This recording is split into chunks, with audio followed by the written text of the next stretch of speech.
북한이 한미 연합훈련이 끝나자마자 무수단 미사일을 발사했습니다. 하지만 공중에서 폭발하면서 실패했는데요.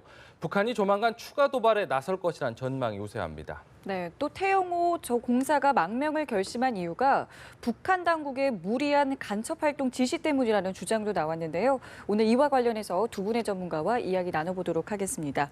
오늘 박휘라 국민대 정치대학원장, 차두현 통일연구원 초청연구원과 자세히 나눠보겠습니다. 안녕하세요. 안녕하십니까? 네, 안녕하십니까? 차 연구원님께 좀 여쭤볼까요? 네. 앞서 이제 저희가 백나래 기자 리포트를 통해서 좀 보도를 해드렸는데 네. 태영호 공사 입국 과정과 관련해서 탈북 네네. 과정과 관련해서 좀 다른 주장이 나왔습니다. 영국 네네. 매체 보도인데요. 어떻게 좀 보셨나요? 그동안의 우리 정부 당국의 발표랑은 좀 다른 내용인데요. 네, 그러니까 지금 뭐 여러 가지인데요. 이 자녀 교육 문제가 주로 부각이 됐는데 누군가 아마 한 체제로부터 이탈을 결심을 할 때는 굉장히 복합적인 원인들이 같이 작용을 하고 있을 거예요. 이게 단순히 자녀 교육 문제 때문에 그동안 자기가 살아왔던 모든 환경을 버리고 탈출하겠다는 결심을 하지는 않았을 거고요. 아마 실정 문제도 작용을 했을 것이고, 어떻게 보면 뭐 이건 앞으로 밝혀지겠지만 이미 북한 내부에서는 이 엘리트 속가내기 작업에서 이 태병렬 일가라고 지금 주장이 되지 않습니까? 지목이 되니까 뭐 탈출을 했을 수도 있고, 지금 나오는 이 주장도 충분히 이제 개연성은 있다라고 볼 수가 있어요. 근데 다만 지금 이 영국 매체를 통해서 지금 2차로 본인이 그런 얘기를 했다라고 전해지고 있기 때문에 이건 앞으로 확인해 봐야 될 일이지만 개연성은 있어요. 근데 만약에 이게 정말 사실이라면 이건 한 정권이나 아니면 한 체제의 정책 결정 과정이 개인에 집중되거나 아니면 일종의 그룹싱크, 그러니까 이 집단 사고죠. 집단 사고에 묻히게 되면 얼마나 어리석은 이 결정이 나오는지의 한 전형적인 예라고 볼 수 있어요. 왜냐하면 사실은 우리가 지금까지 남들이 못 가지는 전략 무기, 그 다음에 어떤 무기를 가질 때 뭐 실제 사례에서도 있습니다만 설계도를 훔쳐온다든가 이런 게 있지 않습니까? 이거 사실요 훔쳐온 게 아니라 대부분을 보면 맥락이 국제관계의 맥락이 가질 수 있는 구조였어요. 그러니까 가령 해외에 다른 나라들의 이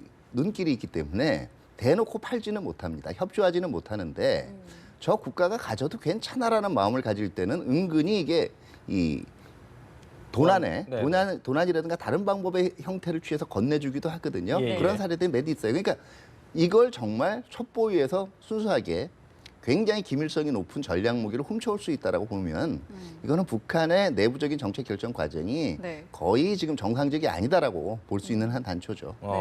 지금 말씀하신 것처럼 영국 언론의 이 보도가 사실이라면 굉장히 좀 북한이 국제 상황을 이해하는 게 좀 현실과는 동떨어졌다는 지적이 나오고 있어요. 어떻게 보셨습니까? 그렇게도 볼 수 있겠지만 얼마나 이제 북한이 이제 핵 또는 뭐 핵미사일 개발에 이제 집중하고 있느냐 이걸 알 수 있는 상황이죠. 지금 이제 보도 나오는 걸 보면은 이제 SLBM에 관한 기술을 습득하라 그랬거든요. 실제로 이제 저 4월에 지금 SLBM을 일단 이제 콜드런치를 성공을 하고 바로 8월 24일 날 이 연료를 액체 연료에서 고체 연료를 바꾸어서 500km 성공을 했다는 거죠. 그게 저도 사실 그랬었습니다. 어떻게 4개월 만에 이렇게 이 비약적인 발전을 할까 하는 부분에서 저는 좀 의문이 있었거든요. 왜냐하면 액체 연료를 완전히 고체 연료를 다시 바꾸었으니까.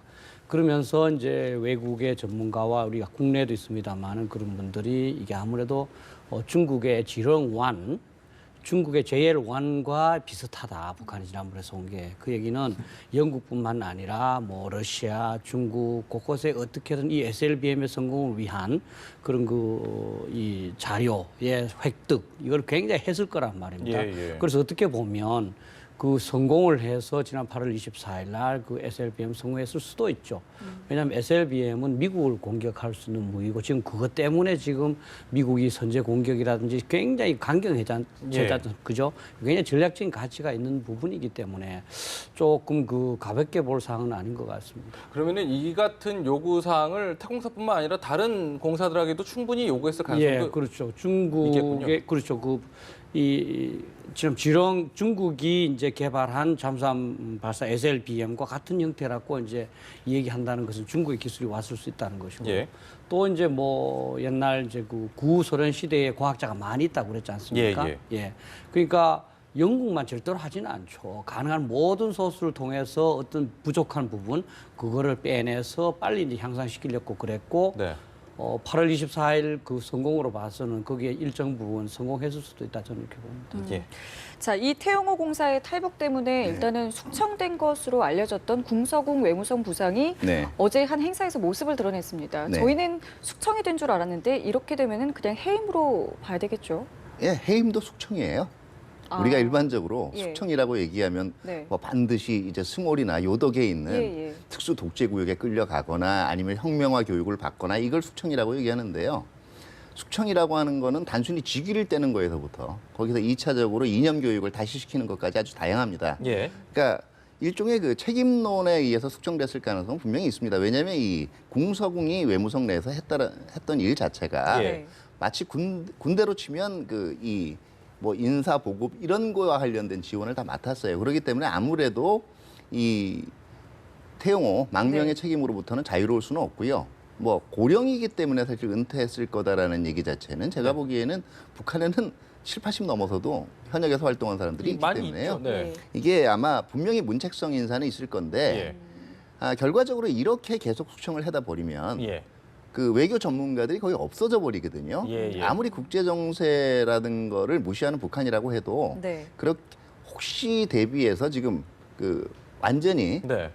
이 권력의 일선에서 물러나게 하는 건 아니고 일종의 그 잠깐 후선으로 물러나게 하는 조치를 취한 걸로 생각이 됩니다. 그러면 사실 뭐 어제 명예 손님으로 행사에 좀 초대를 했다라고 하던데요. 네네. 그럼 명예 손님 정도면 어느 정도로 판단을 좀 해봐야 돼요? 그러니까 전직 고관이죠. 전직 고관이기 때문에 네네. 이 원래 현역이면 이제 당연히 거기 그렇겠죠. 입장권이 나갈 거고요. 고위 네. 간부니까. 근데 이제는 더 이상 현역이 아니거든요. 예. 그렇기 때문에 이 과거에 그 이 경력이나 업적을 이 감안해서 초청을 했다 이런 형식을 빌린 완전히 거죠. 배제까지는 아니지만 그래도 명예 손님으로 이렇게 불러왔다는 건 그의 공을 어느 정도는 그래도 좀 갖고 그렇죠. 가겠다 그러니까 이런 후선으로 뜻이겠군요. 물러앉았다라고 볼 수가 있는 거지 예, 예. 완전히 이제 권력의 일선에서 완전히 배제됐다고 보기는 힘드는 거죠. 그렇겠군요. 네.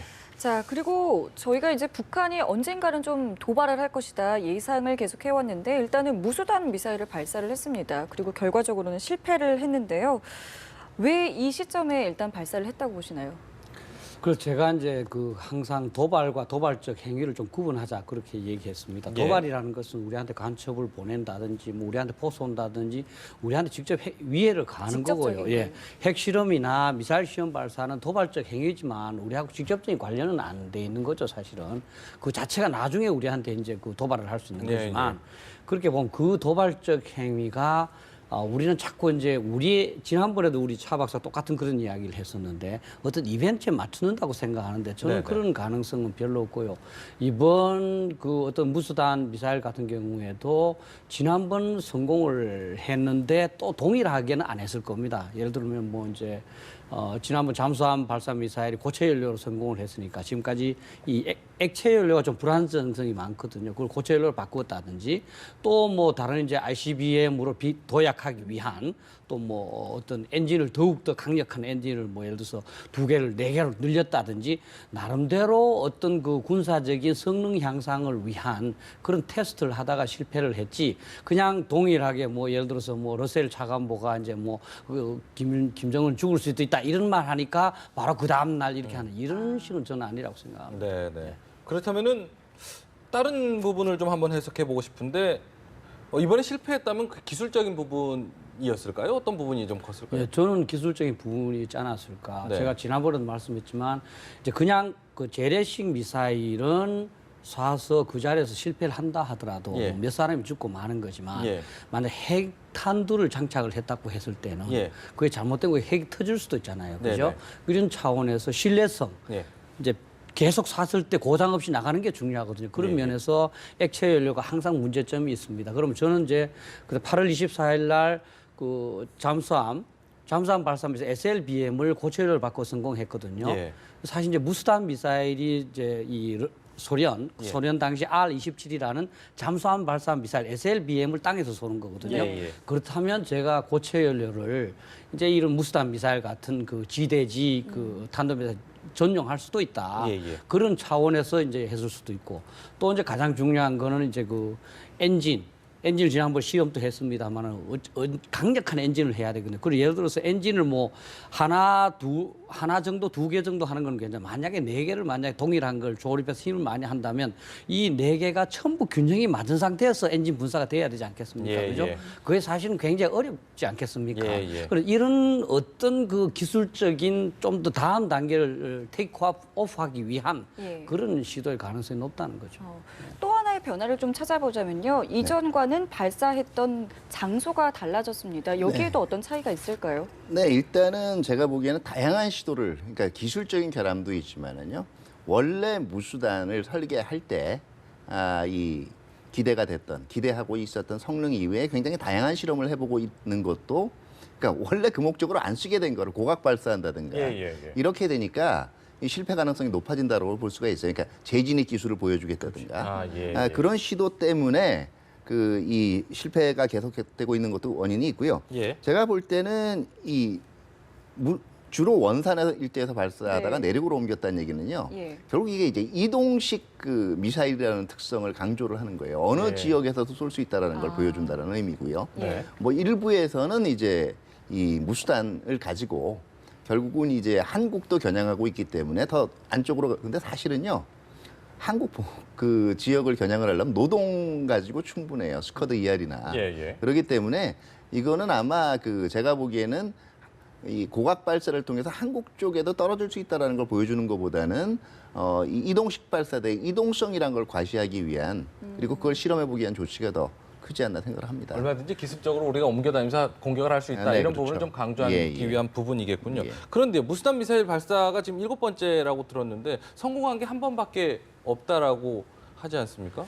예, 그런 부분에서 국민들께서는 뭐 저 7번 중에 한 번 성공한 게 뭐 그렇게 신뢰할 만하냐 이렇게 보실 수가 있는데 우리도 이제 여러 가지 테스트를 할 때 네. 처음에는 실패하지 않습니까? 그죠? 마지막 성공이 사실은 중요합니다. 네. 지금 실패냐가 중요한 것이 아니고 다음 이제 더 만약에 이제 아까 제가 말씀드린 대로 그렇죠. 테이크 오프된 그런 기술을 성공하는 게 무서운 거죠. 예. 제가 이제 조금 이 평안 북도에서 했다는 것은 사실 이제 내륙을 통과해야 되는 거거든요. 그렇다면 지금 실패는 했지만 북한 입장에서는 상당히 자신감을 가질 수가 있다. 만약에 이제 미사일 날아가면서 잘못하면은 자기들 땅에 떨어질 그렇죠. 수가 있잖아요. 그렇죠. 그러면 지금 비록 실패는 했지만 북한은 그 이전에 시험하기 전에는 이 우리 미사일의 신뢰성에 대해서 그 정도? 상당히 좀 좋은 평가를 본인 스스로들은 네, 예. 갖고 있을 수가 있다. 그래서 이런 것들을 자꾸 이제 북한 미사일 뭐 별거 아니네 이렇게 보셔서는 좀 곤란합니다. 아까 차 박사도 얘기했지만 자꾸 이제 새로운 좀 더 이 고차원적인 그런 걸 테스트하다 보니까 실패하는 거거든요. 예. 우리도 그렇지 않습니까? 우리도 이제 어떤 것을 성공을 자꾸 하려면 안전한 기준으로 내가 성공할 수 있는 확실한 걸로 하면 됩니다. 그러나 좀 예. 도전적인 걸 하면 실패할 가능성이 높은 거죠. 그래서 궁금한 게 지금 어느 정도까지 와 있을까 좀 궁금해요. 수준이. 그러니까 지난 8월 24일 거를 저는 기준으로 해야 된다고 이제 생각합니다. 성공을 500km 한 것으로 봐야 넘어갔고 된다. 예. 그것이 이제 고각으로 사격을 했고 그렇다면 통상 이제 정상적인 각도로 쐈다면 한 이제 1,몇백 킬로까지 갈 수 있었다는 예. 그 신문에 보도됐거든요. 예. 그리고 이제 SLBM이 이제 장점이 SLBM은 잠수함이 갈 수 있는 거리 플러스 그 SLBM의 사거리입니다. 그러니까 그렇죠. 잠수함의 은밀성도 있고 그 예. 거리도 있고 네. 그다음에 이제 가까이 가서 쏠 수도 있고 멀리서 쏠 수도 있고 그래서 거기에 대해서 미국이 굉장히 이제 좀 경각심을 갖는 거예요. 그렇죠. 어쨌든 이번 발사는 실패를 했기 때문에 조만간 또 도발을 하지 않겠느냐 이런 가능성도 점쳐지고 있고요. 네. 12월이 되진 않겠느냐 뭐 이런 이야기도 있습니다. 어떻게 보세요? 제가 보기에는 지금 11월 미 대선 직후에 한번 가능성이 있다라고 직후예요. 보고요. 예. 지금 이제 무수단 SLBM 이렇게 계속 혼합되는 이유 자체는 실질적으로 어느 정도까지 자기네들이 어떤 종류의 실험을 했을 때 중러까지 이제 반발을 하고 분노를 하고 나갔냐에 일단 타진용도 있어요. 그리고 예. 어떤 상대방을 자극을 할 때 똑같은 강도로 자극을 하게 되면 내성이 커집니다. 한 번은 작은 자극, 한 번은 큰 자극 이런 식으로 해야 충격효과가 큰데 그러면 이제 지금 얘기해 볼 수 있는 게 추가적인 핵실험이나 이제 장거리 로켓 발사 실험 네. 이런 거겠죠. 근데 이 북한이 재미있는 게 최근에 들어서 얘기한 게 국제사회의 규정에 맞게 인공위성을 발사하겠다라고 얘기했다는 얘기예요. 국제사회의 규정에 맞는다는 얘기는요. 제대로 통보한다는 얘기입니다. 절차와 방법을 밟는다는 얘기인데 네. 그러면 일단 아마 지금 이 장거리 로켓 발사를 할 때는 적어도 이제 열흘이나 2주 전에 아무리 늦어도 일단 통보가 될 거예요. 그렇죠. 예, 세계 해사기구나. 국제기구에는. 예. 아마 그 통보되는 시점이 어느 거냐에 따라서 로켓 발사 실험은 가늠을 해볼 수가 있을 것 같고요. 예. 핵실험은 뭐 지금 추가 핵실험은 언제 해도 크게 문제는 안 될 거예요. 근데 이 분명한 거 하나는 이제 핵실험을 하면 뭐 추가적인 핵실험을 단순히 해서 이 한 번 더 했다라는 의미가 아니라 이 위력을 더 크게 한다든가 실적으로 이제 완전히 완성도에 이루었다는 뭔가를 보여줘야 되는데 예. 위력을 지나치게 높일 경우에는 이게 풍계리가 지하시설이잖아요. 네. 갱도들이 무너질 수도 있어요. 그렇기 때문에 아마 만약에 핵실험을 또 한 번 한다면 이게 거의 마지막 핵실험이 될 가능성도 있다라고 봅니다. 예, 예. 지금 뭐 북한 내부에서도 사실은 뭐 핵실험과 관련해서 여론이 굉장히 안 좋은 상황이기도 하죠, 사실은. 뭐 그거는 이제 일부 이제 말할- 북한 측 소식 통해서 제재가 들어오니까 예, 예. 이런 먹고 사는데 지장이 있다라고 얘기를 하고 있는데요. 네, 네. 항상 한 체제 그다음에 한 사회 내에는 한 가지 현상을 보고 이 서로 다른 의견들이 있어요. 그러니까 네, 네. 이쪽만 볼 수는 없죠. 예, 예. 한 가지 더 궁금한 게요. 사실은 뭐 이번에 발사한 게 15일이지 않습니까? 좀 늦게 공개가 된 부분을 가지고 여러 가지 해석들이 많습니다. 이걸 몰랐는데 이렇게 늦게 공개를 한 것이냐, 아니면 정보 공유가 잘못된 것이냐, 어떻게 좀 보세요? 제 생각에는 뭐 우리가 몰랐을 수도 있다고 봅니다. 네. 사실 우리가 모든 정보 수집 모든 수단을 갖고 있는 건 아니니까 이 차제에 이제 자꾸 우리가 알았느냐 몰랐느냐를 너무 질책하기보다는 예. 우리가 과연 수준이 어떠냐. 그러면 우리 스스로가 북한에 관한 모든 정보를 수집, 분석, 해석할 수 있는 그런 능력을 갖출 거냐. 예. 아니면 우리가 다른 데 돈을 쓰고 돈을 좀 절약을 해서 일본 또는 뭐 미국의 그런 정보력을 이용을 해서 그 부족한 부분을 보완하는 시스템으로 갈 거냐. 예. 사실은 우리 이제 한미 연합 방위 태세를 하고 있거든요. 예. 그래서 저는 이 정보 부서에서도 자꾸 이제 국민들이 왜 그걸 몰랐느냐 하니까 자꾸 이제 이렇게 좀 우리가 했습니다 이렇게 계속 강조하는데 저는 미국하고 이렇게 합쳐서 요런 거는 미국이 하고 예. 요런 거는 우리가 하고 이렇게 진짜 좀 이 한미 연합 뭐 정보 수집 분석 체제 이걸 좀 구축을 해서 북한 핵에 대한 정보를 좀 더 정확하게 시간이 갈수록 분석하고 이 해석하는 그런 능력을 갖췄으면 좋겠어요. 그럼 이번 같은 경우는 그동 구축 능력이 좀 됐다라고 보시나요? 아니면 아직도 많이 부족한 부분이 아직도 있나요? 많이 부족하다는 거 보여주는 사례죠. 이제 아마 이제 미국이 발표하고 나서 몇 시간 후에 우리가 이 얘기했다는 3시간 정도 것은 지났죠. 예, 그러니까 그거를 뭐 사실은 우리로서는 알았을 수도 있겠지만 예. 그게 과연 뭐 미사일 시험 발사였는지 네. 또 그게 무수단이었니 아닌지 정확하게 몰랐을 수도 있지 않겠습니까? 예. 그죠? 저는 그 모르는 게 크게 잘못되진 않았다고 생각을 해요. 그럼 그게 너무 많은 돈을 들여야 되니까 예. 그러면 이 정도는 우리가 안 됩니다. 그거는 미국하고 같이 합니다. 이렇게 해서 그러면 우리가 앞으로 투자는 이 다른 이 미사일 방어라인에 사야 될 게 너무너무 많지 않습니까? 네. 그죠? 정보 분야에서는 우리는 이 정도까지 우리는 작업을 하고 나머지는 미국하고의 연합 정보 뭐 분석 체제로 해서 하겠습니다. 이렇게 솔직히 하면서 했으면 좋겠어요. 예. 네. 북한은 계속해서 도발을 하고 있고요. 미국에서는 선제 타격론 이야기가 나오고 있습니다. 이런 상황이 맞물리다 보면 실제로 논의 가능성도 있겠습니까? 제가 요거는 좀 구별을 해서 말씀을 드릴게요. 예. 지금 러셀 차관보아까 박원장께서 말씀하셨지만 예. 얘기가 나왔는데요. 정확한 맥락을 얘기할게요. 북한이 핵 능력을 가지는 순간 죽게 될 것이다.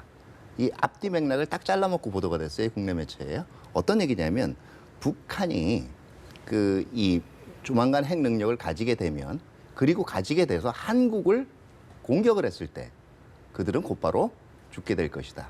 이 얘기예요. 예. 근데 앞에만 딱 하면 북한이 이제 핵 능력 가지는 순간 먼저 때린다는 얘기인데 이게 아니고요.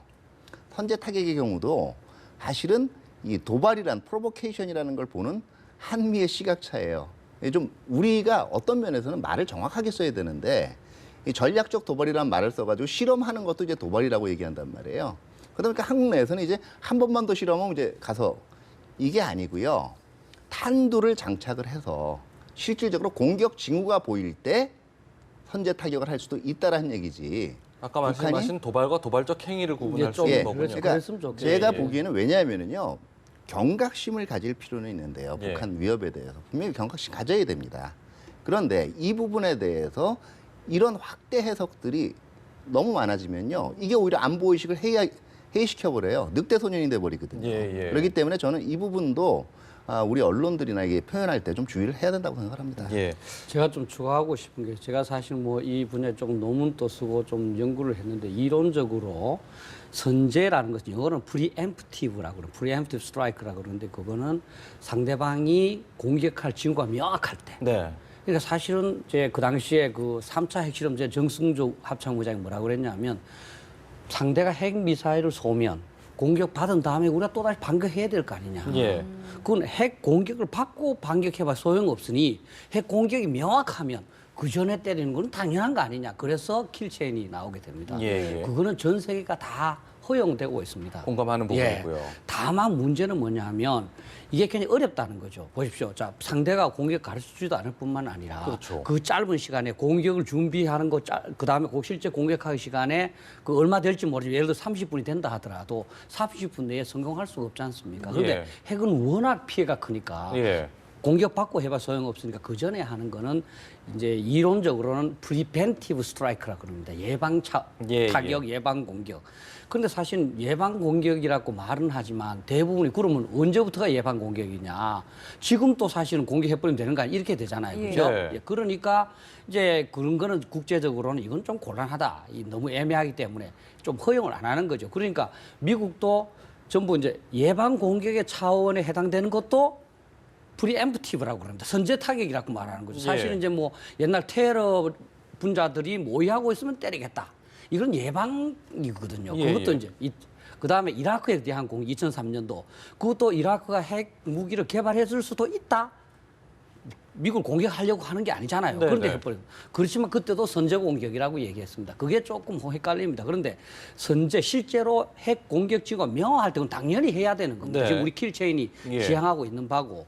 근데 문제는 뭐냐면 예방 공격도 핵에 대해서는 좀 허용해야 된다는 그런 학자들 의견이 많습니다. 왜냐하면 선제는 실패할 확률이 높기 때문에. 그렇다고 해서 핵 공격을 받고 정당성을 방어하기 위해 보장하기 위해서 핵 공격 받는 걸 기다렸다 할 수는 없는 거니까. 피해가 너무 크니까요. 예, 그렇죠. 그래서 유엔 헌장 51조에 보면 그 자위권을 행사하도록 되어 있습니다. 그런데 그 자위권이라는 앞에 뭐라는 inherent라는 말이 있습니다. inherent right of self-defense라고 그러거든요. 그거는 유엔 헌장에서는 무력 공격을 받으면 자유권 행사할 수 있다고 그랬는데 이 자유권이라는 것은 유엔 헌장에서 행사하라 말아 할 수 있는 게 아니고 원래 모든 나라가 갖고 있는 거다. 그 모든 나라는 자기를 지키기 위해서는 어떤 행위도 할 수 있다 이렇게 보는 거죠. 그런 차원에서 본다면 그것이 어떤 이 상황일까 하는 건 굉장히 애매한 부분이지만 우리가 핵 공격을 모면하기 위해서는 이 방법밖에 없다 할 때는 예방 공격 차원의 이 선제 타격 이것도 고려될 수 있다는 겁니다. 그렇군요. 알겠습니다. 오늘 두 분의 말씀은 여기서 마무리 짓겠습니다. 지금까지 박휘락 국민대 정치대학원장, 차두현 통일연구원 초청연구원이었습니다. 고맙습니다.